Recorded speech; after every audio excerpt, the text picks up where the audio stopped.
ನಮಸ್ಕಾರ ವೀಕ್ಷಕರೇ. ಇವತ್ತಿನ ಕಾರ್ಯಕ್ರಮದಲ್ಲಿ ನಾವು ನಮ್ಮೊಂದಿಗೆ ಸ್ಪಂದನ ಸ್ಟುಡಿಯೋದಲ್ಲಿ ಶ್ರೀ ಉಲ್ಲಾಸ್ ಕಾಮತ್ ಇವರು ಜ್ಯೋತಿ ಲ್ಯಾಬೊರೇಟರೀಸ್ ಇಲ್ಲಿನ ಜಂಟಿ ವ್ಯವಸ್ಥಾಪಕ ನಿರ್ದೇಶಕರಾಗಿದ್ದಾರೆ. ಅವರನ್ನು ವಿಶೇಷ ವ್ಯಕ್ತಿಯಾಗಿ ಕರೆದುಕೊಂಡು ಬಂದಿದ್ದೇವೆ. ಇವರು ಒಂದು ಗಿನ್ನಿಸ್ ಬುಕ್ ಆಫ್ ರೆಕಾರ್ಡ್ಸ್ನಲ್ಲಿ ಸಹ ತಮ್ಮ ಹೆಸರನ್ನು ಮಾಡಿದ್ದಾರೆ. ಹೇಗೆ ಔದ್ಯಮಿಕ ಕ್ಷೇತ್ರದಲ್ಲಿ ಒಂದು ಕ್ರಾಂತಿಕಾರಿ ಬದಲಾವಣೆಗಳನ್ನು ತರುವುದರ ಜೊತೆಗೆ Guinness book of world records ಪುಸ್ತಕದಲ್ಲಿ ಇವರ ಹೆಸರು ಬಂತು ಅಂತ ಕೇಳ್ತೀರಾ. ಇವರು ಕಳೆದ 20 ವರ್ಷಗಳಿಂದ ಸತತವಾಗಿ ಪ್ರತಿ ವರ್ಷ 200 ವಿಮಾನಗಳನ್ನು ಏರ್ತಾರೆ. ಅಂದರೆ ತಮ್ಮ ಬೋರ್ಡಿಂಗ್ ಪಾಸ್ಗಳನ್ನು ಇಟ್ಟುಕೊಂಡು ಅದನ್ನು ಗಿನ್ನಿಸ್ ಬುಕ್ ಆಫ್ ರೆಕಾರ್ಡ್ನಲ್ಲಿ ಬರುವ ಹಾಗೆ ತೋರಿಸಿದಾಗ ಅದು ಅಲ್ಲಿ ದಾಖಲಾಯಿತು. ಅಂದರೆ ಇವರು ಸುಮಾರು 4,000 ವಿಮಾನಗಳನ್ನು 20 ವರ್ಷದಿಂದ ಒಟ್ಟಾರೆ ಹತ್ತಿ ಪ್ರಪಂಚ ಪರ್ಯಟನೆ ಮಾಡಿರುವಂತಹ ವ್ಯಕ್ತಿ. ಇಂತಹ ಒಂದು ವಿಶೇಷ ವ್ಯಕ್ತಿ ಇವತ್ತು ನಮ್ಮೊಂದಿಗೆ ಸ್ಟುಡಿಯೋದಲ್ಲಿದ್ದಾರೆ. ಶ್ರೀ ಉಲ್ಲಾಸ್ ಕಾಮತ್ ಅವರಿಗೆ ನಮಸ್ಕಾರ. ನಮಸ್ಕಾರ. ತಾವು ಮಂಗಳೂರಿಂದಲೇ ಇಲ್ಲೇ ಹುಟ್ಟಿ ಇಲ್ಲೇ ಬೆಳೆದು ವಿದ್ಯಾಭ್ಯಾಸವನ್ನು ಪಡೆದು ಈಗ ಬಾಂಬೆಯಲ್ಲಿ ಕಾರ್ಯನಿರತರಾಗಿದ್ದೀರಿ. ಮತ್ತು ಉಜಾಲ ಎಲ್ಲರಿಗೂ ಗೊತ್ತಿರುವಂತಹ ಒಂದು ದ್ರಾವಣ, ನಮ್ಮ ದಿನನಿತ್ಯದ ಬಳಕೆಯಲ್ಲಿ ಎಲ್ಲರಿಗೂ ಇದು ಬೇಕಾಗಿರುವಂಥದ್ದು. ಈಗ ಸ್ವಲ್ಪ ಬಳಕೆ ಕಡಿಮೆ ಅಂತ ಅನಿಸ್ತಾ ಇದೆ ನನಗೆ. ಆದರೆ ಮೊದಲು ಉಜಾಲ ಅನ್ನುವಾಗ ಅದರ ಲೀಟರಿಗೆ 4 ತೊಟ್ಟು ಆ ಒಂದು ಜಾಹೀರಾತು ಎಲ್ಲರ ಮನ ಮುಟ್ಟುವಂತಹ ಒಂದು ಜಾಹೀರಾತು. ಅದನ್ನು ನೆನಪಿಸುವಾಗ ನನಗೆ ಇವತ್ತು ನಿಮ್ಮ ಒಂದು ಕಳೆ ಮುಖದಲ್ಲಿ ನೋಡುವಾಗ ಉದ್ಯಮಶೀಲರಾಗಿ ಸ್ವ ಉದ್ಯಮಿ ಆಗಿ ತಾವು ಮಂಗಳೂರಿನಂತಹ ಪ್ರದೇಶದಿಂದ ಅಷ್ಟು ದೊಡ್ಡ ಬಾಂಬೆ ಅಲ್ಲಿ ತಮ್ಮ ಉದ್ಯಮವನ್ನು ಸ್ಥಾಪಿಸಿದ್ದೀರಿ ಮತ್ತು ಇವತ್ತಿಗೂ ಯಶಸ್ಸಿನ ಒಂದು ಶಿಖರ ಏರ್ತಲೇ ಇದ್ದೀರಿ ಅಂದರೆ ಹೇಳಿದರೆ ತಪ್ಪಾಗಲಾರದು. ತಮ್ಮನ್ನು ಇವತ್ತು ನಮ್ಮ ಸ್ಟುಡಿಯೋದಲ್ಲಿ ನಮ್ಮ ವೀಕ್ಷಕರಿಗಾಗಿ ಈ ಒಂದು ಕಾರ್ಯಕ್ರಮಕ್ಕೆ ನಾವು ಕರೆದಾಗ ನೀವು ಒಪ್ಪಿಕೊಂಡು ಬಂದಿದ್ದೀರಿ. ತಮಗೆ ಕಾರ್ಯಕ್ರಮಕ್ಕೆ ಇನ್ನೊಮ್ಮೆ ಸ್ವಾಗತ ಕೋರ್ತಾ ಇದ್ದೇನೆ. Thank you. ಮಂಗಳೂರಿನ ಯಾವ ಭಾಗದಲ್ಲಿ ನಿಮ್ಮ ಜನನ ಆಯಿತು ಮತ್ತು ನಿಮ್ಮ ಬಾಲ್ಯದ ಕೆಲವು ವಿಷಯಗಳನ್ನು ಈ ಒಂದು ಊರಿನಲ್ಲಿ, ಅಂದರೆ ನಾನು ನಿಮ್ಮ ಬಯೋಡೇಟಾ ನೋಡಿದ ಪ್ರಕಾರ ಕನ್ನಡ ಭಾಷೆಯಲ್ಲೇ ಶಿಕ್ಷಣ ಪಡೆದವರು ನೀವು. ಈಗ ಇಂಗ್ಲೀಷ್ ಭಾಷೆಗೆ ಅತ್ಯಂತ ಹೆಚ್ಚು ಮಹತ್ವ ಸಿಗ್ತಾ ಇದೆ. ನಮ್ಮ ಕನ್ನಡ ನಮ್ಮ ಜನರಿಗೆ ಕಷ್ಟ ಅನ್ನಿಸುವ ಪರಿಸ್ಥಿತಿ ಬಂದಿದೆ. ಕನ್ನಡದಲ್ಲಿ ಶಿಕ್ಷಣವನ್ನು ಪಡೆದು ನೀವು ಹೇಗೆ ಮುಂದೆ ಒಂದು ಉದ್ಯಮಶೀಲತೆ ಅಥವಾ ಬೇರೆ ಬೇರೆ ನೀವು ಚಾರ್ಟೆಡ್ ಅಕೌಂಟೆಂಟ್ ಆಗಿದ್ದೀರಾ, ಅದೇ ರೀತಿ ಕಂಪನಿ ಸೆಕ್ರೆಟರಿ ಅನ್ನು ಕಲ್ತ್ಕೊಂಡಿದ್ದೀರಾ, ಅದೇ ರೀತಿ ಈಗ ನೀವು ಉದ್ಯಮ ಕ್ಷೇತ್ರದಲ್ಲಿ ಒಳ್ಳೆ ಹೆಸರು ಸಹ ಮಾಡಿದ್ರಿ. ಕನ್ನಡ ಶಿಕ್ಷಣ ಮತ್ತು ಈ ಭಾಗದಿಂದ ನಿಮಗೆ ಸಿಕ್ಕಿರುವ ಕೊಡುಗೆಗಳು ಏನು ನಿಮ್ಮ ಒಂದು ಯಶಸ್ಸಿಗೆ? ನಾನು ಹುಟ್ಟಿದ್ದು ಶಿವಮೊಗ್ಗದಲ್ಲಿ, ಆದರೆ ಮಂಗಳೂರಲ್ಲಿ ನಾನು 5ನೇ ಕ್ಲಾಸ್ ತನಕ ನಾನು ಮಂಗಳೂರಲ್ಲೇ ಓದಿದ್ದು. ನಾನು ಪಡಿಲಲ್ಲಿ ಒಂದು ಗೌರ್ಮೆಂಟ್ ಶಾಲೆಯಲ್ಲಿ ಅಲ್ಲಿ ಓದಿ, ಇಲ್ಲಿಂದ ನಾವು ನೆಕ್ಸ್ಟ್ ಕಾರವಾರಕ್ಕೆ ಹೋಗಿ, ನಮ್ಮ ತಂದೆ ಗೌರ್ಮೆಂಟ್ ಸರ್ವಿಸಲ್ಲಿ ಇದ್ದರು. ಸೊ ಅವ್ರ ಜೊತೆ ನಾವು ಕಾರವಾರಲ್ಲಿ ಹೋಗಿ ಕಾರವಾರಲ್ಲಿ ಒಂದು 2-3 ವರ್ಷ ಅಲ್ಲಿ ಓದಿ, ಅಲ್ಲಿಂದ ಮೈಸೂರಿಗೆ ಹೋಗಿ ಮೈಸೂರಲ್ಲಿ ಒಂದು 5-6 ವರ್ಷ ಅಲ್ಲಿ ಓದಿ, ಅಲ್ಲಿಂದ ಕೊನೆಗೆ ನಾನು ಬೆಂಗಳೂರಿಗೆ ಹೋಗಿ ಬೆಂಗಳೂರಲ್ಲಿ ಒಂದು ಚಾರ್ಟರ್ಡ್ ಅಕೌಂಟೆನ್ಸಿ ಆಗಲಿ, ಕಂಪ್ನಿ ಸೆಕ್ರೆಟರಿ ಆಗಲಿ, ಒಂದು ಲಾ ಆಗಲಿ ಎಲ್ಲ ನಾನು ಬೆಂಗಳೂರಲ್ಲಿ ಮಾಡಿದ್ದು ನಾನು. ಆದರೆ ಮಂಗಳೂರು ಜೊತೆ ಪ್ರತಿ ವರ್ಷ ಇಲ್ಲಿ ಗಣಪತಿ ಹಬ್ಬಕ್ಕೆ ಬರೋದಾಗಲಿ, ಇಲ್ಲ ಯಾವುದಾದ್ರೂ ರಿಲೇಟಿವ್ಸ್ ಫಂಕ್ಷನ್ ಬರೋದಾಗಲಿ, ಮಂಗಳೂರು ಜೊತೆ ಒಳ್ಳೆ ಕಾಂಟ್ಯಾಕ್ಟ್ಸ್ ಯಾವಾಗ ಮೊದಲಿಂದಾನು. ಮಂಗಳೂರು ಅಂತ ಹೇಳಿದ್ರೆ ಭಾಳ ಪ್ರೀತಿ, ಎಲ್ಲ ನಮ್ಮ ರಿಲೇಟಿವ್ಸ್ ಮಂಗಳೂರಲ್ಲೇ ಇದ್ದಾರೆ. ಸೊ ಬರ್ತಾ ಇರ್ತೀವಿ, ಹೋಗ್ತಾ ಇರ್ತೀವಿ. ಉಜಾಲದು ನಾನು ಈ ಕಂಪ್ನಿಗೆ ನಾನು ಸೇರಿದ್ದು 1991 ಸೇರಿದೆ. ಈ ಕಂಪ್ನಿ ಕೇರಳದಲ್ಲಿ ಭಾಳ ಚೆನ್ನಾಗಿ ಕಂಪ್ನಿ ನಡೀತಾ ಇತ್ತು. ಈ ಕಂಪ್ನಿಯ ಮಾಲೀಕರು ಕೇರಳದವರು, ಅವರು ಆ ಕಂಪ್ನಿನ ಕೇರಳದಲ್ಲಿ ಚೆನ್ನಾಗಿ ನಡೆಸ್ತಾ ಇದ್ರು. ನಾನು ಅವರನ್ನು 1991 ನಾನು ಅವರ ಕಂಪ್ನಿಯನ್ನು ಜಾಯ್ನ್ ಆಗಿ, ಅದ ನಂತರ ನಾವು ಕರ್ನಾಟಕಕ್ಕೆ ನಾವು ಉಜಾಲ ತೊಗೊಂಬಂದ್ವಿ. ಇಲ್ಲಿಂದ ನೆಕ್ಸ್ಟ್ ನಾವು ತಮಿಳುನಾಡು ತೊಗೊಂಡೋದ್ವಿ, ಆಂಧ್ರ ಪ್ರದೇಶ ತೊಗೊಂಡೋದ್ವಿ, ಅಲ್ಲಿಂದ ವೆಸ್ಟ್ ಬೆಂಗಾಲು, ಹಾಗೆ ಒಂದೊಂದೇ ಊರಿಗೆ ಒಂದೊಂದು ಸ್ಟೇಟ್ಗೆ ತೊಗೊಂಡು ಹೋಗಿ ಚೆನ್ನಾಗಿ ಕೆಲಸ ಮಾಡಿ ಈ ಒಂದು ಕಂಪ್ನಿ ಈಗ ನೀವು ಹೇಳಿದ ಪ್ರಕಾರ ಒಳ್ಳೆಯ ಒಂದು ಸ್ಥಿತಿಯಲ್ಲಿ ಬಂದಿದೆ. ಏನು ನಾವು FMCG ಅಂತ ಏನು ಹೇಳ್ತೀವಿ, ಕನ್ಸ್ಯೂಮರ್ ಗುಡ್ಸ್, ಭಾಳ ಕಾಂಪಿಟೇಟಿವ್ ವರ್ಲ್ಡು. ಆದರೆ ಕಷ್ಟಪಟ್ಟ ಕೆಲಸ ಮಾಡಿದ್ರಿಂದ ಈ ಒಂದು ಲೆವೆಲ್ ತನಕ ಬಂದಿದ್ದೀವಿ ನಾವು.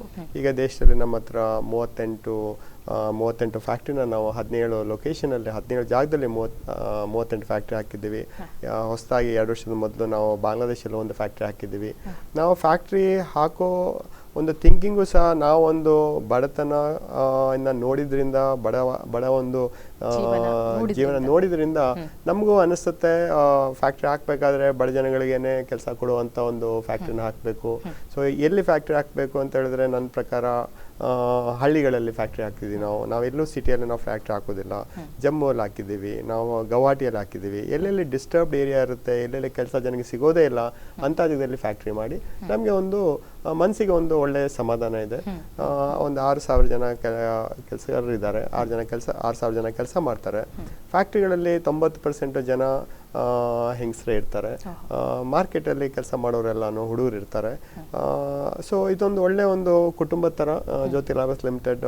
ನೀವು ಹೇಳಿದ ಪ್ರಕಾರ ನೀವು ಹೇಳಿ ಆಯನೆ ಉಜಲ ಚಾರ್ ಬುಂದವಲ ಏನು ನಾವು ಕ್ಯಾಂಪೇನ್ ಮಾಡಿದ್ವಿ ಅದು ಭಾಳ ಚೆನ್ನಾಗಿ ಆಲ್ ಇಂಡಿಯಾದಲ್ಲಿ ಒಂದು ಪ್ರಸಿದ್ಧಿಯಾಗಿ 75% ಈಗ ನಮ್ಮ ಹತ್ರ ಮಾರ್ಕೆಟ್ ಶೇರ್ ಇದೆ ದೇಶದಲ್ಲಿ. ಇದೊಂದು ಕಷ್ಟಪಟ್ಟು ಎಲ್ಲರೂ ಒಟ್ಟಿಗೆ ಒಂದೇ ಕುಟುಂಬದ ಥರ ಕೆಲಸ ಮಾಡಿದ್ರಿಂದ ಈ ಲೆವೆಲ್ ತನಕ ಬಂದಿದ್ದೀವಿ. ಬಹಳ ಸಂತೋಷ ಆಯಿತು.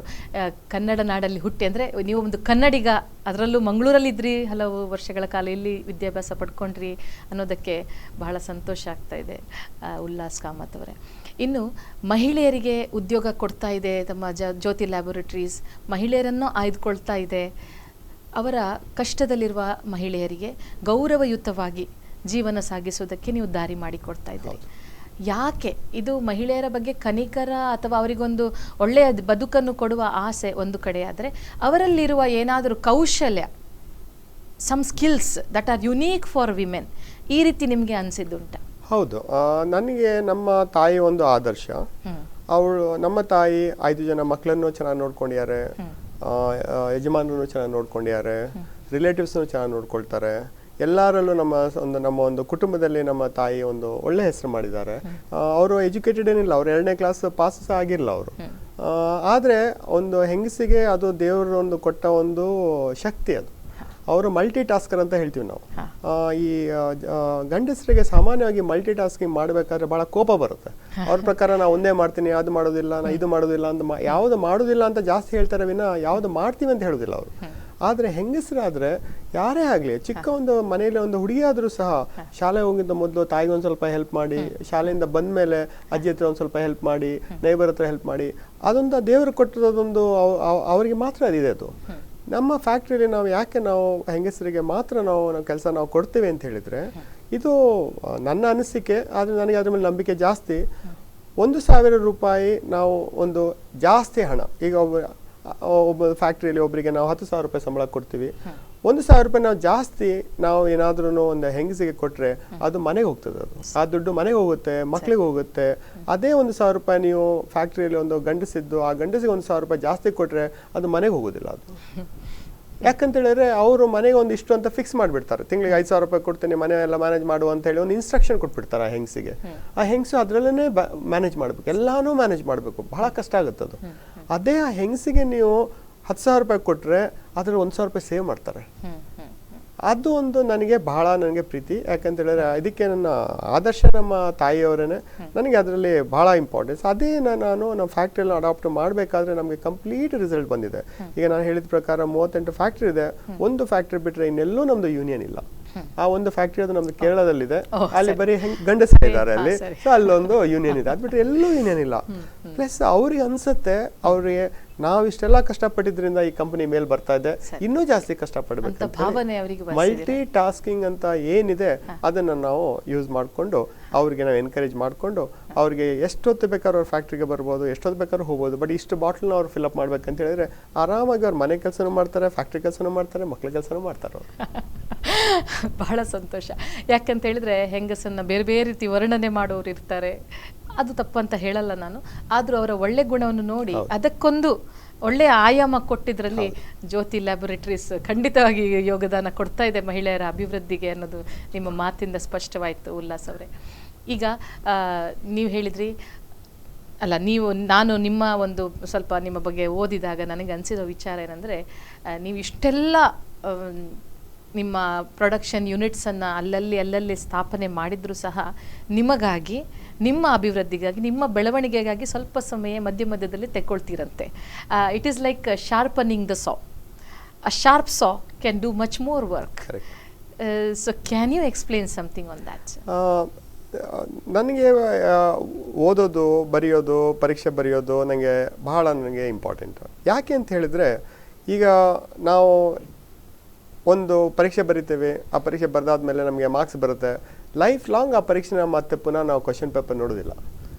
ಆದರೆ ಈಗಿರೋ ಒಂದು ಪರಿಸ್ಥಿತಿಯಲ್ಲಿ ನಾವು ಯಾರ ಜೊತೆ ಯಾರು ಕಾಂಪೀಟ್ ಮಾಡಬೇಕಾದ್ರೆ ನಮಗೆ ಇವತ್ತಿನ ಸಬ್ಜೆಕ್ಟು ಗೊತ್ತಿರಬೇಕು, ಹಳೆ ಸಬ್ಜೆಕ್ಟು ಗೊತ್ತಿರಬೇಕು, ಮುಂದೆ ಏನಾಗುತ್ತೆ ಅದನ್ನು ಗೊತ್ತಾಗಬೇಕು ಸಕ್ಸಸ್ ಆಗಬೇಕಾದ್ರೆ. ಸೊ ನಾನು ಏನು ಮಾಡ್ತೀನಿ, ಪ್ರತಿ 4 ವರ್ಷಕ್ಕೆ ಒಂದು ಸಲ ಒಂದು ಒಳ್ಳೆ ಒಂದು ಕೋರ್ಸ್ ತೊಗೊಂಡು, ನಂದು CA ಆಯಿತು, ಆಮೇಲೆ ಕಂಪ್ನಿ ಸೆಕ್ರೆಟರಿ ಆಯಿತು, ಆಮೇಲೆ ಲಾ ಆಯಿತು, ಅದಾದಮೇಲೆ ನಾನು ಹಾರ್ವರ್ಡ್ ಬಿಸ್ನೆಸ್ ಸ್ಕೂಲ್ಗೆ ಹೋದೆ, ಅದಾದಮೇಲೆ ನಾನು ವಾರ್ಟನ್ ಬಿಸ್ನೆಸ್ ಸ್ಕೂಲ್ಗೆ ಹೋದೆ, ಅದಾದಮೇಲೆ ನಾನು London school of economics UK ಹೋದೆ. ಪ್ರತಿ 4 ವರ್ಷಕ್ಕೆ ಒಂದು ಸಲ ನಾನು ಒಂದು ರಿಲೀಜಿಯಸ್ ಆಗಿ ನಾವೊಂದು ಬ್ರೇಕ್ ತಗೊಳ್ತೀನಿ, ಪುನಃ ಸ್ಟೂಡೆಂಟ್ ಆಗಿ ಬೇರೆ ಸ್ಟೂಡೆಂಟ್ ಜೊತೆ ಕೂತ್ಕೊಳ್ತೀನಿ, ನೋಟ್ಸು ಪರೀಕ್ಷೆ ಎಲ್ಲಾನು ಬರಿತೀನಿ. ಅದರಲ್ಲೂ ಪಾಸಾಗಿ ಬಂದಮೇಲೆ ನಂಗೆ ಅನ್ಸುತ್ತೆ ಈಗಿನ ಸ್ಟೂಡೆಂಟ್ ಜೊತೆನೂ ನಾನು ಪರೀಕ್ಷೆ ಬರೀಬೋದು. ನಾನು ಲಂಡನ್ ಸ್ಕೂಲ್ ಆಫ್ ಎಕನಾಮಿಕ್ಸ್ ಅಲ್ಲಿ ನಾನು ಪರೀಕ್ಷೆ ಬರಬೇಕಾದ್ರೆ ನನ್ನ ಪಕ್ಕದಲ್ಲಿರೋವನಿಗೂ ನನಗೂ 30 ವರ್ಷದ ವಯಸ್ಸು ಡಿಫ್ರೆನ್ಸ್. ನಿಮ್ಮ ಕಲಿಯುವ ಶಕ್ತಿ ಇತ್ತು. ಸೊ ನನಗೇನು ಅನ್ಸುತ್ತೆ ಅಂತ ಹೇಳಿದ್ರೆ, ನಮ್ಗೆ ಎಲ್ಲಿ ತನಕ ನಮ್ಗೆ ಬರೀಲಿಕ್ಕೆ ಬರ್ತದೆ, ಓದ್ಲಿಕ್ಕೆ ಬರ್ತದೆ, ಕಾಂಪೀಟ್ ಮಾಡ್ಲಿಕ್ಕೆ ಬರ್ತದೆ, ಹೊಸ ವಿಷಯನ ಕಲಿಯುವಂತಹ ಆಸಕ್ತಿ, ಹೊಸ ವಿಷಯ ಬರುತ್ತೆ. ಆವಾಗ ನಾವು 1983 ಅಲ್ಲಿ ನಾನು ಪರೀಕ್ಷೆ ಪಾಸ್ ಮಾಡಿದೆ ಅಂತ ಹೇಳೋದಕ್ಕೆ ಏನು ಅದಕ್ಕೆ ಇವಾಗಿನ ವ್ಯಾಲ್ಯೂ ಇಲ್ಲ. ಇವತ್ತಿನ ದಿನದ ಪರೀಕ್ಷೆ ಪಾಸ್ ಆಗಿದ್ದೀರಾ, ಅದಕ್ಕೆ ವ್ಯಾಲ್ಯೂ ಇರುತ್ತೆ. 1983 ಆವಾಗ ಸಿಲೆಬಸ್ ಅಲ್ಲಿ ಇದ್ದಿದ್ದು ಸ್ವಲ್ಪ ಆಗ ನಮ್ಗೆ 60 ಮಾರ್ಕ್ ಬಂದ್ರೆ ಫಸ್ಟ್ ಕ್ಲಾಸ್ ಅಂತ ಹೇಳಿದ್ರೆ ಎಲ್ಲಾರು ಖುಷಿ ಆಗ್ತಾ ಇತ್ತು. ಈಗ 95 ಅಂತ ಹೇಳಿದ್ರೆ 5 ಮಾರ್ಕ್ ಎಲ್ಲೋಯ್ತು ಅಂತ ಕೇಳ್ತಾರೆ. ಸೊ ಅದಕ್ಕೋಸ್ಕರವಾಗಿ ಅಲ್ಲ, ಆದ್ರೆ ಈ ರೀತಿಯ ಒಂದು ವಿಶಾಲ ಮನೋಭಾವ ಮತ್ತು ಕಲಿಯುವಂತ ಆಸಕ್ತಿ ಬಹಳ ಕಡಿಮೆ. ನಿಮ್ಮ ಯಶಸ್ಸಿಗೆ ಇದು ಒಂದು ಕಾರಣ ಆಗಿರಬಹುದು. ಯಾಕಂದ್ರೆ ಇಂದಿನ ತಂತ್ರಜ್ಞಾನ, ಇಂದಿನ ವಿಷಯಗಳು, ಹೊಸ ಆವಿಷ್ಕಾರಗಳು, ಹೊಸ ಸಿಲೆಬಸ್, ಇದ್ರ ಜೊತೆ ಕೀಪಿಂಗ್ ಪೇಸ್ ವಿತ್ ಟೈಮ್ ಅಂತ ಹೇಳ್ತಾರೆ. This is very important quality in a person who wants to progress every moment. ಅದನ್ನು ನಾನು ನಿಮ್ಮಲ್ಲಿ ನೋಡಲಿಕ್ಕೆ ಸಿಕ್ತು, ಬಹಳ ಸಂತೋಷ ಆಯಿತು. ನೀವು ಇಷ್ಟೊಂದು ಕಲೀಲಿಕ್ಕೆ ಆಸಕ್ತಿ ಇರುವ ವ್ಯಕ್ತಿ, ಬಡತನದ ಬಗ್ಗೆ ನನಗೆ ಪರಿಚಯ ಇದೆ ಅನ್ನೋ ಒಂದು ಮಾತು ಈಗ ಈ ಸಂದರ್ಶನದಲ್ಲಿ ಹೇಳಿದ್ರಿ. ಬಡತನ ಸಣ್ಣಕ್ಕಿರುವಾಗ ತಮ್ಮಲ್ಲಿ ಬಡತನ ಇದ್ದಿರಬಹುದು, ಆಗ ನಿಮಗೆ ಕಲೀಲಿಕ್ಕೆ ಯಾವ ರೀತಿ ಶಕ್ತಿ ಬಂತು? ಅಂದರೆ ನೀವು ಹೇಳಿದ ತಾಯಿ ನಮ್ಮ ಆದರ್ಶ, 5 ಮಕ್ಕಳಲ್ಲಿ ಕೊನೆಯವನಾಗಿರೋ ನನ್ನನ್ನು ಎಲ್ಲರನ್ನೂ ಚೆನ್ನಾಗಿ ನೋಡ್ಕೊಂಡಿದ್ದಾರೆ, ಜೊತೆಗೆ ಒಳ್ಳೆ ಶಿಕ್ಷಣ ತಂದೆ ತಾಯಿ ತಮಗೆ ಕೊಟ್ಟಿದ್ರು ಅಂಥೇಳಿ. ಆ್ಯಸ್ ಅ ಪ್ರತಿಭಾನ್ವಿತ ವಿದ್ಯಾರ್ಥಿ ಜೊತೆಗೆ ಬಡ ವಿದ್ಯಾರ್ಥಿ, ನಿಮ್ಮ ಅನುಭವಗಳು ಹೇಗಿದ್ದವು? ಇತ್ತ ಕಲಿಯುವ ಆಸಕ್ತಿ, ಒಂದು ಕಡೆಯಿಂದ ಮನೆಯಿಂದ ಸ್ವಲ್ಪ ಫೈನಾನ್ಷಿಯಲಿ ಆರ್ಥಿಕ ಸ್ಥಿತಿ ಅಷ್ಟೊಂದು ಉತ್ತಮವಾಗಿಲ್ಲದೆ ಇರುವಂತಹ ಪರಿಸ್ಥಿತಿ, ಇಂಥ ಪರಿಸ್ಥಿತಿಯನ್ನು ತಾವು ಏನು ಕಲ್ತ್ರಿ ಇಂಥ ಒಂದು ಪರಿಸ್ಥಿತಿಯಿಂದ? ಬಡತನನ ನಾವು ಯಾವ ಥರ ಬಡತನ ಅಂತ ನೋಡ್ತೀವಿ ಅದ್ರ ಮೇಲೆ ಡಿಪೆಂಡ್ ಆಗುತ್ತೆ. ಸರಿ, ಒಬ್ಬ ಮಗುಗೆ ದಿನಕ್ಕೆ 3 ಸಲ ಊಟ ಮಾಡಬೇಕು, 3 ಸಲನೂ ಗಂಜಿ ಊಟ ಮಾಡಿದ್ರೆ ಏನೂ ತೊಂದರೆ ಇಲ್ಲ. ಗಂಜಿ ಜೊತೆ ಉಪ್ಪಿನಕಾಯಿ ಅಂತೂ ಅಜ್ಜಿ ಮನೆಯಿಂದ ವರ್ಷಕ್ಕೊಂದ್ಸಲ ಬರುತ್ತೆ, ವರ್ಷವೆಲ್ಲ ಉಪ್ಪಿನಕಾಯಿ ತಿನ್ಬೋದು, ಅದರಲ್ಲೂ ಏನೂ ತೊಂದರೆ ಇಲ್ಲ. ಶಾಲೆಗೆ ಹೋಗ್ಬೇಕಾದ್ರೆ ನಾವು ನಡ್ಕೊಂಡೇ ಹೋಗ್ತಾ ಇದ್ವಿ. ಅವಾಗೇನು ಶೂ ಗೀಪ ಏನು ನಮ್ಮ ಹತ್ರ ಇರಲಿಲ್ಲ, ಯೂನಿಫಾರ್ಮ್ ಸಹ ಇರಲಿಲ್ಲ, ನಾವು ಹೋಗ್ತಾ ಇದ್ವಿ, ಅಲ್ಲೂ ಏನೂ ಖರ್ಚಿಲ್ಲ. ಪುಸ್ತಕಗಳು ಸಾಮಾನ್ಯವಾಗಿ ನಮ್ಮ ತಾಯಿ ಆ ಶಾಲೆಯ ಟೀಚರ್ಗೆ ಮಾತಾಡಿ ಹಳೆಯ ಸ್ಟೂಡೆಂಟ್ದು ಪುಸ್ತಕನ ಮೊದಲೇನೆ ತೆಗೆದು ಇಟ್ಕೊಂಡ್ಬಿಡ್ತಾ ಇದ್ರು. ಅದು ನಮ್ಮ ಅಮ್ಮಂದು ಇಂಟೆಲಿಜೆನ್ಸ್. ಶಾಲೆ ಮುಗಿಬೇಕಾದ್ರೆ, ನಾನು 2ನೇ ಕ್ಲಾಸ್ಗೆ ಹೋಗ್ಬೇಕಾದ್ರೆ 2ನೇ ಕ್ಲಾಸ್ ಮುಗಿಯೋರು ಆ ಕ್ಲಾಸಲ್ಲಿ ಆ ಟೀಚರ್ಗೆ ಹೇಳಿ ನನ್ನ ಮಗುಗೆ ಶಾಲೆಗೆ ಆ 2ನೇ ಕ್ಲಾಸ್ ಒಂದು ಪುಸ್ತಕ ಇದ್ರೆ ಚೆನ್ನಾಗಿತ್ತು ಅಂತ ಹೇಳಿ ತಂದು ನಮಗೆ ಮನೇಲಿ ಇಟ್ಬಿಡ್ತಾ ಇದ್ರು. ಹೌದು, ಸೊ ನಮ್ಮ ಅಮ್ಮಗೆ ಗೊತ್ತಿದೆ ಅದು ಯಾರು ಅವ್ರಿಗೆ ಆ ಪುಸ್ತಕ ಬೇಡಲ್ಲ, ನಮಗೆ ಬೇಕು ಅಂತೇಳಿ. ಪ್ಲಸ್ ನಾವು 5 ಜನ ಮಕ್ಳು ಇರೋದ್ರಿಂದ ಅಕ್ಕಂದು ಅಣ್ಣಂಗೆ ಬರುತ್ತೆ, ಅಣ್ಣಂದು ಅಕ್ಕನಿಗೆ ಹೋಗುತ್ತೆ, ಅಕ್ಕಂದು ನನಗೆ ಬರುತ್ತೆ. ಸೊ ನಾನು ಓದೋ ಟೈಮಲ್ಲಿ ಅದು 5 ಜನ ಓದಿರೋ ಪುಸ್ತಕ ಅದು. ಸೊ ಅದಕ್ಕೂ ಖರ್ಚಿಲ್ಲ. ಶಾಲೆಯಲ್ಲಿ ಫೀಸು ಕಟ್ಟಲಿಕ್ಕೆ ಕಷ್ಟ ಇದ್ರೂ ಸಹ ಅಲ್ಲಿ ಇಲ್ಲಿ ಅಡ್ಜಸ್ಟ್ ಮಾಡಿಕೊಂಡು ನಮ್ಮ ತಾಯಿಯವರ ತಮ್ಮನ ಹತ್ರ ಎಲ್ಲ ಒಂದು ಸ್ವಲ್ಪ ನಮ್ಮ ಮಾವನ ಹತ್ರ ಒಂದು ಸ್ವಲ್ಪ ದುಡ್ಡು ತೊಗೊಂಡು, ಸೋದರ ಮಾತ್ರ ದುಡ್ಡು ತೊಗೊಂಡು ಎಲ್ಲ ಕಟ್ಟಿದ್ದಾರೆ. ಆದರೆ ಕಂಡೀಷನ್ ನಮ್ಮಮ್ಮ ಏನಾಗ್ತದೆ ಅಂತ ಹೇಳಿದ್ರೆ, ಕ್ಲಾಸಲ್ಲಿ ಫಸ್ಟ್ ಬರಬೇಕು. ನಾನು ಏನು ಮಾಡಲಿಕ್ಕೂ ನಾನು ತಯಾರಿದ್ದೀನಿ, ಕ್ಲಾಸಿಗೆ ಫಸ್ಟ್ ಬಂದರೆ ಮಾತ್ರ ನೀವು ಮುಂದೆ ಹೋಗೋದ ವಿನ ಅದಕ್ಕೆ ನಾನು ಏನು ಮಾಡ್ಲಿಕ್ಕೆ ಆಗೋದಿಲ್ಲ ಅಂತೇಳಿ. ಹಾಗೇನೆ 5 ಜನ ಮಕ್ಕಳಲ್ಲಿ ಒಂದಂತೂ ನಮ್ಮ ಮನಸ್ಸಲ್ಲಿತ್ತು, ಕ್ಲಾಸಲ್ಲಿ ಫಸ್ಟ್ ಬರಬೇಕು, ಶಾಲೆಗೆ ಫಸ್ಟ್ ಬರಬೇಕು, ಸ್ಕೂಲ್ಗೆ ಫಸ್ಟ್ ಬರಬೇಕು, ಡಿಸ್ಟ್ರಿಕ್ಗೆ ಫಸ್ಟ್ ಬರಬೇಕು. ಆ ಒಂದು ಫಸ್ಟ್ ಪ್ಲೇಸ್ ಅಂತ ಏನಿತ್ತು ಅದನ್ನು ನಾನು ಯಾರಿಗೂ ಬಿಟ್ಕೊಟ್ಟಿಲ್ಲ. ಇಲ್ಲ ಶಾಲೆಯಲ್ಲೂ ಬಿಟ್ಕೊಟ್ಟಿಲ್ಲ, ಶಾಲೆ ಹೊರಗಡೆನೂ ಬಿಟ್ಕೊಟ್ಟಿಲ್ಲ, ಲೈಫಲ್ಲೂ ಬಿಟ್ಕೊಟ್ಟಿಲ್ಲ. ಅದು ನಮ್ಮ ತಾಯಿ ಹೇಳ್ಕೊಟ್ಟಿದ್ದು. ಕ್ಲಾಸಲ್ಲಿ ಫಸ್ಟ್ ಬನ್ನಿ, ಟೀಚರ್ ನಿಮ್ಮನ್ನ ಚೆನ್ನಾಗಿ ನೋಡ್ಕೊಳ್ತಾರೆ. ಕ್ಲಾಸಿಗೆ ಫಸ್ಟ್ ಬನ್ನಿ, ನಿಮ್ಗೆ ಹೆಡ್ ಮಾಸ್ಟರ್ ಚೆನ್ನಾಗಿ ನೋಡ್ಕೊಳ್ತಾರೆ. ಕ್ಲಾಸಲ್ಲಿ ಫಸ್ಟ್ ಬಂತು ಅಂತ ಹೇಳಿದ್ರೆ ನಮ್ಮಮ್ಮ ಹೇಳ್ತಾರೆ, ಕ್ಲಾಸಲ್ಲಿ ಫಸ್ಟ್ ಬಂದ್ರೆ ಯಾರು ಬೇಕಾದ್ರೂ ಫೀಸ್ ಕಟ್ತಾರೆ. ಪಕ್ಕದ ಮನೆಯವರು ಎಷ್ಟೋ ಜನ ನಮ್ಗೆ ಹೇಳ್ಯಾರ, ಈ ಫೀಸ್ ನಾವು ಕಟ್ತೀವಿ, ಇಷ್ಟು ಚೆನ್ನಾಗಿ ಓದ್ತಾನೆ ಹುಡುಗ, ನಾವು ಕಟ್ತೀವಿ ಅಂತ ಹೇಳ್ತಾರೆ. ಸೊ ಹಾಗಾಗಿ ಬಡತನ ಒಂದು ರೀಸನ್ ಆಗಬಾರ್ದು ಓದ್ಲಿಕ್ಕೆ ಮತ್ತೆ ಬಡತನಕ್ಕೆ ಏನೂ ಸಂಬಂಧ ಇಲ್ಲ. ಪುಸ್ತಕ ಇರುತ್ತೆ, ಓದ್ಬೇಕು, ಬರಿಬೇಕು, ಅರ್ಥ ಮಾಡ್ಕೋಬೇಕು, ಶಾಲೆಗೆ ಹೋಗ್ಬೇಕು, ಕ್ಲಾಸಿಗೆ ಫಸ್ಟ್ ಬರಬೇಕು. ಇದಕ್ಕೂ ಬಡತನಕ್ಕೆ ಏನು ಸಂಬಂಧ ಇಲ್ಲ. ಬಡತನ ನಮ್ಗೆ ಎಕ್ಸ್ಟ್ರಾ ಶರ್ಟ್ ಪ್ಯಾಂಟ್ ಇಲ್ಲದೆ ಇರ್ಬೋದು. ಸಿನಿಮಾ ಆವಾಗಿನ ಟೈಮಲ್ಲಿ ನಾವು ಸಿನಿಮಾನೇ ನೋಡ್ತಾ ಇರಲಿಲ್ಲ, ನಾವು ಸಿನಿಮಾ ಏನ್ ತಾನೇ ನಮಗೆ ಗೊತ್ತಿರಲಿಲ್ಲ, ನಮಗೆ ನಾವು ಹೋಟೆಲ್ಗೆ ಹೋಗ್ತಾ ಇರಲಿಲ್ಲ, ಅವಾಗ ಏನೂ ಇರಲಿಲ್ಲ. ಬರೀ ನಮ್ದು ಪುಸ್ತಕ, ಶಾಲೆ, ಎಕ್ಸಾಮು, ಕ್ಲಾಸಿಗೆ ಫಸ್ಟು, ಆಮೇಲೆ ಅಜ್ಜಿ ಮನೆ ಅಷ್ಟೇ. ಆಮೇಲೆ ಒಳ್ಳೆ ಊಟ ತಿಂಡಿ ಅಂತ ಹೇಳಿದ್ರೆ ನಮ್ಮ ಅಮ್ಮ ನಮ್ಮನ್ನ ಮದುವೆ ಕರ್ಕೊಂಡು ಹೋಗ್ತಾ ಇದ್ರು, ಎಲ್ಲಾರು ಮದುವೆಗೂ ಕರ್ಕೊಂಡು ಹೋಗ್ತಾ ಇದ್ರು. ಸೊ ಒಳ್ಳೆ ಊಟ ತಿಂಡಿ ಮದುವೆಲಿ ಸಿಗ್ತಾ ಇತ್ತು, ಆಯ್ತು ಅಷ್ಟೇ, ಮುಗೀತು. ಆಗಿನ ಟೈಮಲ್ಲಿ ಹೋಟ್ಲಿಗೆ ಕರ್ಕೊಂಡು ಹೋಗ್ಬದ್ಲು ಮದುವೆ ಕರ್ಕೊಂಡು ಹೋಗ್ಬಾರ್ದು ಅಂತ ಹೇಳಿದ್ರೆ ಒಳ್ಳೆ ಮದುವೆ ಊಟ ಸಿಗುತ್ತಲ್ಲ. ಸೊ ಹಾಗಾಗಿ ಬಡತನ ನಾವು ಎಕ್ಸ್ಪೀರಿಯನ್ಸ್ ನಾನು ಯಾಕೆ ಮಾಡಿದ್ದೀನಿ ಅಂತ ಹೇಳಿದ್ರೆ ಅದು ಒಂದು ಒಳ್ಳೆ ಕ್ವಾಲಿಟಿ ಎಕ್ಸ್ಪೀರಿಯನ್ಸ್. ಬಡತನನ ಒಂದು ಎಕ್ಸ್ಪೀರಿಯನ್ಸ್ ಮಾಡೋದೇ ಒಂದು ದೊಡ್ಡ ಒಂದು ಎಕ್ಸ್ಪೀರಿಯನ್ಸ್. ಬೇರೆಯವರಿಗೆ ಈಗ ತುಂಬಾ ಜನ ಇರ್ಬೋದು, ಅವರಿಗೆ ಬಡತನ ಏನಂತ ಗೊತ್ತಿಲ್ಲದೆ ಇರ್ಬೋದು, ಹಸುವೆ ಅಂತ ಹೇಳೋದು ಏನಂತ ಗೊತ್ತಿಲ್ಲದೆ ಇರ್ಬೋದು. ಆದ್ರೆ ಯಾರು ಹಸುವೆ ಮೂಲಕ ಹೋಗಿದ್ದಾರೆ ಅದೊಂದು ಒಳ್ಳೆ ಒಂದು ಡಿಗ್ರಿ ಸಿಕ್ಕಿದಾಗೆ. ಅದು ಬಡತನನೇ ಒಂದು ದೊಡ್ಡ ಡಿಗ್ರಿ. ಅದರಿಂದ ಪಾಸ್ ಆಗಿ ಬಂದಿರೋರು ಇನ್ನೆಲ್ಲೂ ಫೇಲ್ ಆಗಲ್ಲ, ಲೈಫಲ್ಲಿ ಫೇಲ್ ಆಗೋದಿಲ್ಲ. ಅದು ನಮ್ಮ ಥಿಂಕಿಂಗ್. ಉಲ್ಲಾಸ್ ಕಾಮತ್ ಅವರೇ, ಬಹಳ ದೊಡ್ಡ ಮಾತು ಹೇಳಿದ್ರಿ. ಬಡತನವನ್ನು ಅನುಭವಿಸಿಕೊಂಡು ಅದನ್ನು ನೀಗಿಸಿಕೊಂಡು ಮುಂದೆ ಬಂದಿದ್ದು ದೊಡ್ಡ ಡಿಗ್ರಿ. ಇದಕ್ಕಿಂತ ಯಾವುದೇ ವಿಶ್ವವಿದ್ಯಾನಿಲಯ ಯಾವುದೇ ಡಿಗ್ರಿಯನ್ನು ಕೊಡಲಿಕ್ಕೆ ಸಾಧ್ಯ ಇಲ್ಲ. ಒಂದು ದೊಡ್ಡ ಮಾತು ಹೇಳಿದ್ರಿ. ಈ ಮಾತಿಗೆ ಇಲ್ಲೇ ನಿಲ್ಲಿಸೋಣ. ಒಂದು ಸಣ್ಣ ವಿರಾಮ ತೆಗೆದುಕೊಂಡು ಮತ್ತೊಮ್ಮೆ ನಾವು ಮಾತುಕತೆ ಮುಂದುವರಿಸೋಣ. ವೀಕ್ಷಕರೇ, ಇವತ್ತು ನಮ್ಮೊಂದಿಗೆ ಸ್ಟುಡಿಯೋದಲ್ಲಿದ್ದಾರೆ ಶ್ರೀ ಉಲ್ಲಾಸ್ ಕಾಮತ್ ಅವರು ಬಾಂಬೆಯ ಜ್ಯೋತಿ ಲ್ಯಾಬೊರೇಟರಿಯ ಜಂಟಿ ವ್ಯವಸ್ಥಾಪಕ ನಿರ್ದೇಶಕರಾಗಿದ್ದಾರೆ. ಈಗ ಒಂದು ಸಣ್ಣ ವಿರಾಮ ತೆಗೆದುಕೊಳ್ಳೋಣ. ವಿರಾಮದ ನಂತರ ಈ ಒಂದು ಇಂಟರ್ವ್ಯೂ ಮುಂದುವರಿಯುತ್ತದೆ.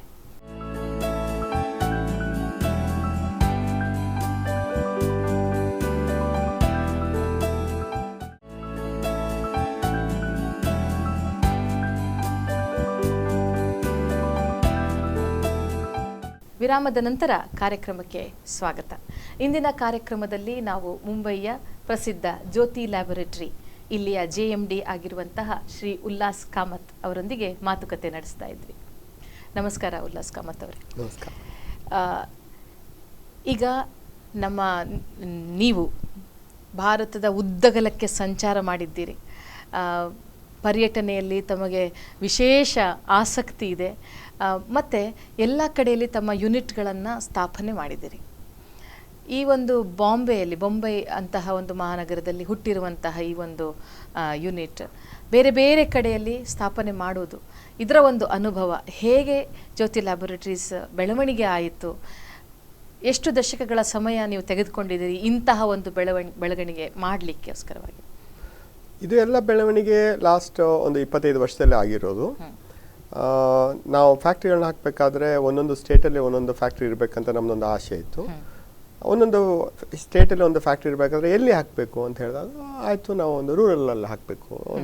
ಅದಕ್ಕೆ ಮುಖ್ಯವಾಗಿ ಈಗ ಸ್ವಲ್ಪ ಡಿಸ್ಟರ್ಬ್ ಮಾಡ್ತೀನಿ. ಪ್ರಾಡಕ್ಟ್ ಪೊಸಿಷನಿಂಗ್ ಅಂತ ಒಂದಿದೆ. ಪ್ರಾಡಕ್ಟ್ ಪೊಸಿಷನಿಂಗ್ ಅಂದರೆ ಇದು ಯಾರಿಗೋಸ್ಕರ, ಸೆಗ್ಮೆಂಟೇಷನ್ ಪೊಸಿಷನಿಂಗ್ ಇದು ಯಾರಿಗೋಸ್ಕರ? ನಿಜವಾಗಿ ನಮ್ಮಲ್ಲಿ ಪಂಚೆ ಉಡುವವರು, ಸಾರಿ ಉಡುವವರು, ಇವರಿಗೆ ಬಿಳಿ ಕಲರ್, ನನಗೆ ನೆನಪಿದೆ ನಮ್ಮನೆಯಲ್ಲಿ ಪುಡಿ ಬ್ಲೂ ಹಾಕಲಿಕ್ಕೆ ತುಂಬ ಕಷ್ಟ ಆಗಿದ್ದು.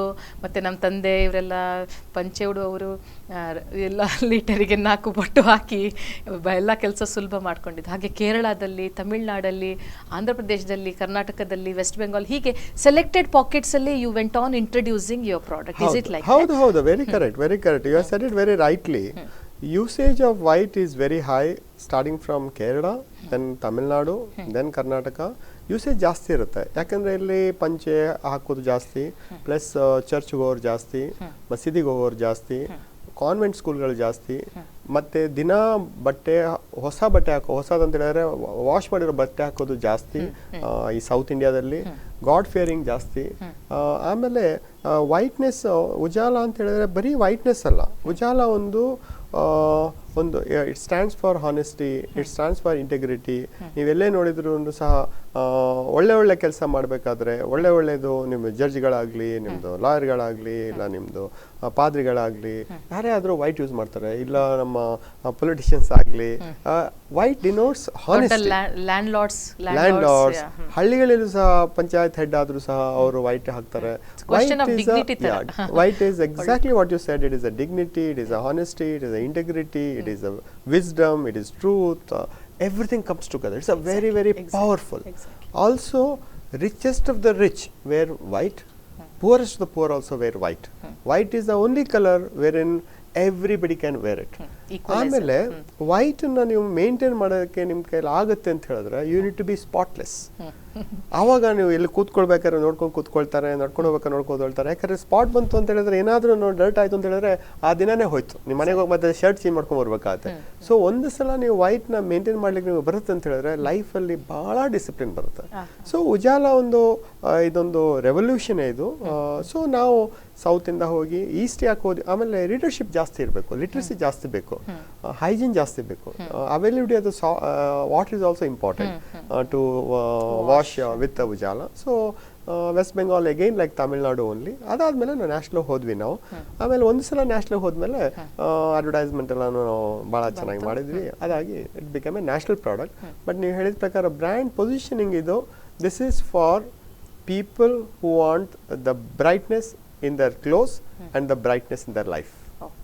ಅವತ್ತಿಗೆ ನಾವು ಪೊಸಿಷನ್ ಮಾಡಿದ್ವಿ. And mostly middle class, low middle class people. ಹಾಗೆ ಇಡೀ ದೇಶದಲ್ಲಿ ತಮ್ಮ ಬೇರೆ ಬೇರೆ ಯೂನಿಟ್ಸ್ಗಳು ಬಂದರು. ಮತ್ತೆ ಈ ದೇಶಾದ್ಯಂತ ಸಂಚಾರ ಮಾಡಿದ್ದೊಂದು ವಿಷಯ, ಇದು ನಮ್ಮ ವೀಕ್ಷಕರಿಗೆ ಹೇಳ್ತೀರಾ? ನಮ್ಮಲ್ಲಿ 1508 ಜನ ಸೇಲ್ಸ್ ಸ್ಟಾಫ್ಗಳಿದ್ದಾರೆ. ಎಲ್ಲರೂ ಬಡ ಬಡತನದಿಂದ ಬಂದಿರೋರು. ಎಲ್ಲರೂ ರೂರಲ್ ಇಂಡಿಯಾದಲ್ಲೇ ಮನೆ ವಾಸ ಮಾಡಿರೋರು. ನಾವು ಸಿಟಿಯಲ್ಲಿ ಇರೋ ಹುಡುಗರು ಭಾಳ ಕಮ್ಮಿ. ಬಟ್ ಅವ್ರು ಸಿಟಿಲಿ ಕೆಲಸ ಮಾಡ್ತಾರೆ, ವಾಪಸ್ ಅವ್ರು ಹಳ್ಳಿಗೆ ಹೋಗ್ತಾರೆ. ಹಳ್ಳಿ ಹುಡುಗರು ನಮ್ಮ ಹತ್ರ ತುಂಬ ಜನ ಇದ್ದಾರೆ, ಆಲ್ ಇಂಡಿಯಾದಲ್ಲಿದ್ದಾರೆ. ಸೊ ನಾವು ಒಂದು ಸಲ ಅವರಿಗೆ ಮೀಟಿಂಗಲ್ಲಿ ಹೇಳಿದೆ, ನಾನು ಹೆನ್ಕಲ್ನ ನಾವು ಅಕ್ವೈರ್ ಮಾಡಿದಾಗ ನಾನು ಹೇಳಿದೆ, ನೋಡಿ ನಾವು ಈ ಥರ ಒಂದು ದೊಡ್ಡ ಕಂಪ್ನಿನ ಅಕ್ವೈರ್ ಮಾಡ್ತಾ ಇದ್ದೀವಿ.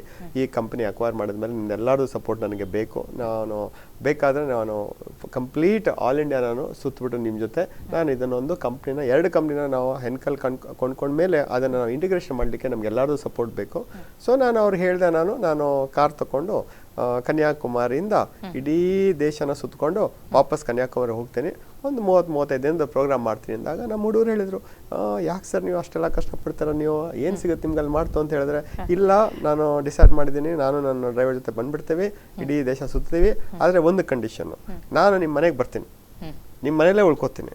ನಾನು ಹೊರಗಡೆ ಕಾಫಿ ತಿಂಡಿ ಏನು ತಿನ್ನೋದಿಲ್ಲ, ನಾನು ಎಲ್ಲೂ ಹೊರಗಡೆ ಉಳ್ಕೊಳ್ಳೋದಿಲ್ಲ, ನಿಮ್ಮ ಮನೇಲೆ ಬಂದು ಉಳ್ಕೋತೀನಿ ಅಂತ ನಮ್ಮ ಸ್ಟಾಫ್ಗೆ ಹೇಳಿದಾಗ ಆ ಸ್ಟಾಫ್ ಹೇಳಿದ್ರು, ನಿಜವಾಗ್ಲೂ ನಮ್ಮಲ್ಲಿ ಉಳ್ಕೋತೀರ ಸರ್, ನೀವು ನಮ್ಮಲ್ಲಿ ಉಳ್ಕೋತೀರ ಸರ್ ಅಂತ ಹೇಳ್ಬೇಕಾದ್ರೆ ಅದೇ ನಮ್ಗೆ ಒಂದು, ಸರ್ ನಮ್ಮ ಹಳ್ಳಿನಲ್ಲಿ ಫ್ಯಾನ್ ಏನೇನು ಇರೋದಿಲ್ಲ ಸರ್, ಕಾಟ್ ಏನು ಇರೋದಿಲ್ಲ ಸರ್, ನಾವೆಲ್ಲ ನೆಲದ ಮೇಲೆ ಮಲ್ಕೋತೀವಿ ಅಂತ ಹೇಳಿದಾಗ ಆವಾಗ ನನಗೆ ಇಮ್ಮಿಡಿಯೇಟ್ ಆಗಿ ನಂದು ಹಳೇದು ಜ್ಞಾಪಕ ಬಂತು.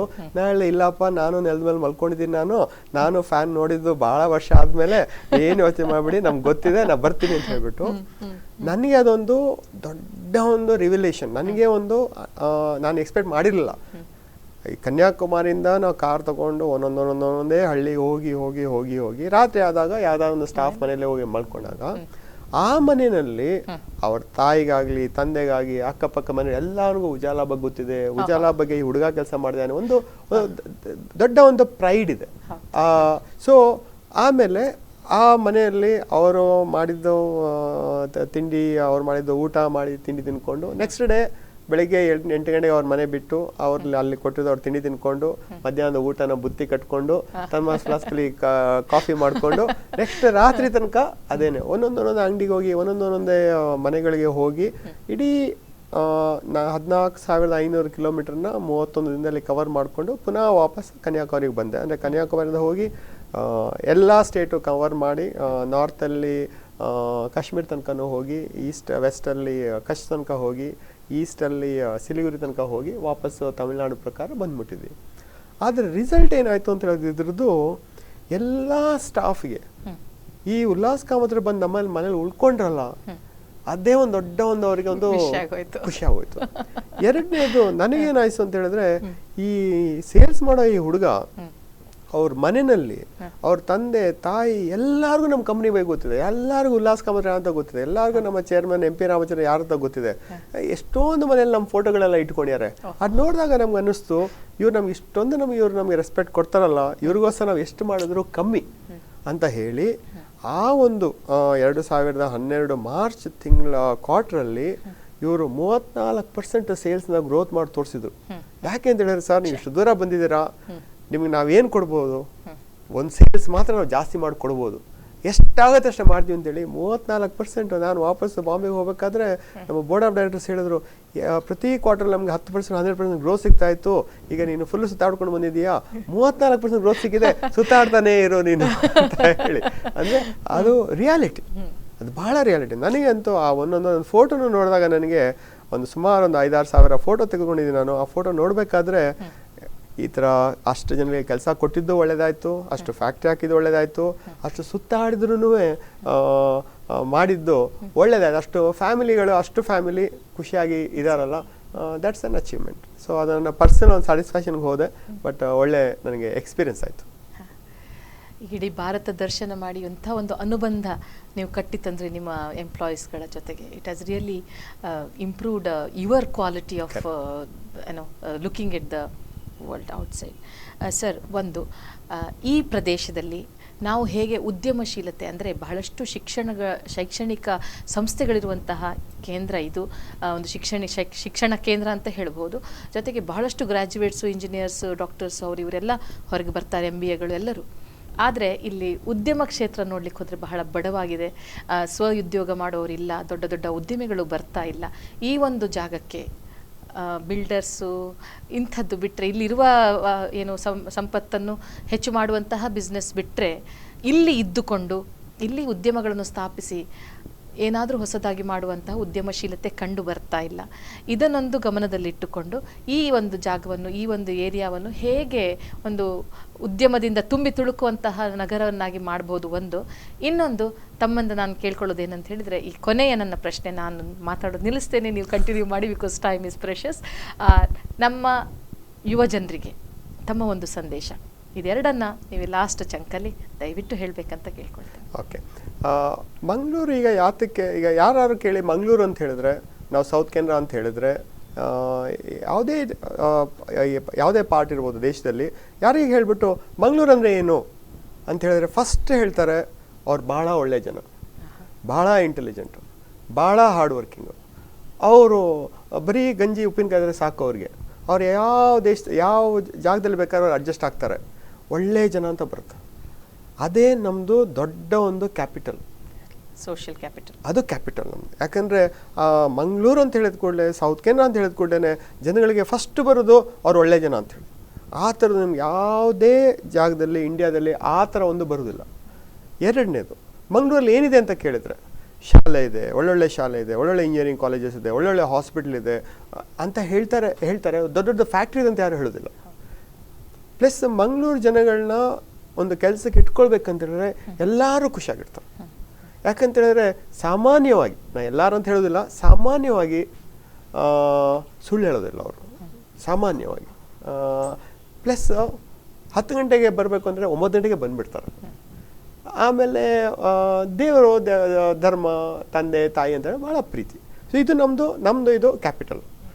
ಈ ಕ್ಯಾಪಿಟಲ್ನ ಯಾವ ಥರ ಯೂಸ್ ಮಾಡಬೇಕು ಅಂತ ಹೇಳಿದ್ರೆ, ನಮ್ಮ ಕೈಲಿ ಏನು ಆಗೋದಿಲ್ಲ ಅದನ್ನು ನಾವು ಮಾಡ್ಲಿಕ್ಕೆ ಆಗೋದಿಲ್ಲ. ನಾಳೆ ನಾವು ಇಲ್ಲಿ ರಿಲಯನ್ಸ್ ಅವ್ರದ್ದು ಫ್ಯಾಕ್ಟ್ರಿ ಆಗ್ಲಿಕ್ಕಿಲ್ಲ, ನಾವು ಇಲ್ಲಿ ಜಿಂದಾಲ್ ಅವ್ರ ಫ್ಯಾಕ್ಟ್ರಿ ಆಗ್ಲಿಕ್ಕಿಲ್ಲ. ಯಾಕಂದರೆ ಅದರ ದೊಡ್ಡ ವಿಚಾರ ನಮ್ಮ ಕಂಟ್ರೋಲಲ್ಲಿಲ್ಲ. ನಮ್ಮ ಕಂಟ್ರೋಲ್ ಏನಿದೆ, ನಮ್ಮ ಹತ್ರ ಎಜುಕೇಷನ್ ಇದೆ, ನಮಗೆ ಲೈಫಲ್ಲಿ ದೊಡ್ಡದಾಗಬೇಕು. ಈಗ ದೊಡ್ಡ ಇಲ್ಲಿ ಫ್ಯಾಕ್ಟ್ರಿ ಬರ್ತಾ ಇಲ್ಲ, ತೊಂದರೆ ಇಲ್ಲ, ನಾವು ಹೊರಗಡೆ ಹೋಗ್ತೀವಿ, ಕಲಿತೀವಿ, ನಾವು ಬಂದು ಫ್ಯಾಕ್ಟ್ರಿ ಹಾಕ್ಬೋದು, ನಾವು ಬಂದು ಹಾಕ್ಬೋದು. Things changing. ಈಗ MRP ಅಲ್ಲಿ ಬಂದಿದೆ, RCF ಬಂದಿದೆ, ದೊಡ್ಡದಾಗಿ ಬಂದಿದೆ, MRP ಭಾಳ ಚೆನ್ನಾಗಿ ನಡೀತಾ ಇದೆ. ಸೊ ಹಾಗೆ ಬರ್ತಾ ಎಲ್ಲ ಸಿಟಿನಲ್ಲೂ ಎಲ್ಲ ಥರದ್ದು ಫ್ಯಾಕ್ಟ್ರಿಗಳು ಬರಲಿಕ್ಕಿಲ್ಲ, ಬಟ್ ಕೆಲವು ಫ್ಯಾಕ್ಟ್ರಿಗಳಂತೂ ಬಂದೇ ಬರುತ್ತೆ. ದೊಡ್ಡ ಪೋರ್ಟ್ ಇದೆ. ಪೋರ್ಟ್ ಸಂಬಂಧಪಟ್ಟಿದ್ದೆಲ್ಲ ದೊಡ್ಡ ದೊಡ್ಡ ಫ್ಯಾಕ್ಟ್ರಿಗಳು ಬರಲಿಕ್ಕೆ ಚಾನ್ಸಸ್ ಇದೆ.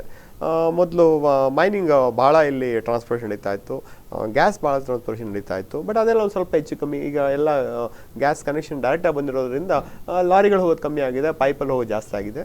ಸೊ ನನ್ನ ಸಂದೇಶ ಯಂಗ್ಸ್ಟರ್ಸ್ಗೆ ಅಂತ ಹೇಳಿದರೆ, ಒಂದು ನಿಮ್ಮ ಜಾಗದಲ್ಲೇ ಎಲ್ಲನೂ ಆಗ್ಬೇಕಂತ ಹೇಳಿದ್ರೆ ಆಗೋದಿಲ್ಲ. ನಿಮ್ಮ ಜಾಗದಲ್ಲಿ ಯಾವುದಾಗುತ್ತೆ ಅದು ಮಾಡಿ ನಿಮಗೆ ಸ್ಯಾಟಿಸ್ಫ್ಯಾಕ್ಷನ್ ಇದೆ ಅಂತ ಹೇಳಿದ್ರೆ ನೀವು ಅದನ್ನೇ ನಿಮ್ಮ ಜಾಗದಲ್ಲಿ ಮಾಡಿ.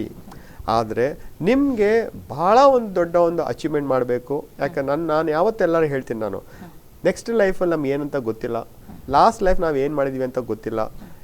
ಏನೋ ಮಾಡೋಂಗಿದ್ರು ನಾವು ಈ ಲೈಫಲ್ಲೇ ಮಾಡಬೇಕು. ಏನೇ ಮಾಡ್ಬೇಕಾದ್ರೆ ನಾವು ಇವಾಗಲೇ ಮಾಡಬೇಕು. ಅದಕ್ಕೋಸ್ಕರ ಯಾರಿಗೂ ಕಾಯೋಕ್ಕೆ ಹೋಗಬೇಡಿ. ನಿಮಗೆ ಇರೋ ಬೇಕಂತ ಫ್ಯಾಕ್ಟ್ರಿಲಿ ಇಲ್ಲ ಅಂತ ಹೇಳಿದ್ರೆ ಆ ಫ್ಯಾಕ್ಟ್ರಿ ಬೇರೆ ಯಾವುದಾದ್ರು ಸ್ಟೇಟಲ್ಲಿ ಇದೆ ಅಂತ ಹೇಳಿದ್ರೆ ಆ ಸ್ಟೇಟಿಗೆ ಹೋಗಿ ಕೆಲಸ ಮಾಡಿ. ಒಂದು ನಿಮ್ಮ ಮಂಗಳೂರು ಜೊತೆ ಇಲ್ಲ ನಿಮ್ಮ ಸೌತ್ ಕನ್ನಡ ಜೊತೆ ಒಳ್ಳೆ ಕಾಂಟ್ಯಾಕ್ಟ್ ಇಟ್ಕೊಳ್ಳಿ. ಎರಡನೇದು, ನೀವು ಗ್ರೋತ್ಗೆ ನಿಮ್ಗೆ ಎಲ್ಲಿ ಹೋಗಬೇಕು, ಸಾಮಾನ್ಯವಾಗಿ ಮಂಗಳೂರಿಂದ ಬೆಂಗಳೂರು, ಬೆಂಗಳೂರಿಂದ ಬಾಂಬೆ, ಬಾಂಬೆಯಿಂದ ನ್ಯೂಯಾರ್ಕು ಒಂದು ಲೈನ್ ಇದೆ. ಇನ್ನೊಂದು ಮಂಗಳೂರಿಂದ ಬೆಂಗಳೂರು, ಬೆಂಗಳೂರಿಂದ ಸಿಂಗಪೂರು ಇನ್ನೊಂದು ಲೈನ್ ಇದೆ. ನೀವು ಎಷ್ಟು ಆಗುತ್ತೆ ಅಷ್ಟು ಹೊರಗಡೆ ಹೋಗಿ ನೋಡಿಕೊಂಡು ಮಾಡಿಕೊಂಡು ಒಂದು ಸ್ವಲ್ಪ ಕ್ಯಾಪಿಟಲ್ ಮಾಡಿಕೊಂಡು ವಾಪಸ್ ಬನ್ನಿ. ದೊಡ್ಡ ಒಂದು ಫ್ಯಾಕ್ಟ್ರಿ ಹಾಕಿ ಒಂದು 5-6 ಸಾವಿರ ಜನಕ್ಕೆ ಕೆಲಸ ಕೊಡಿ.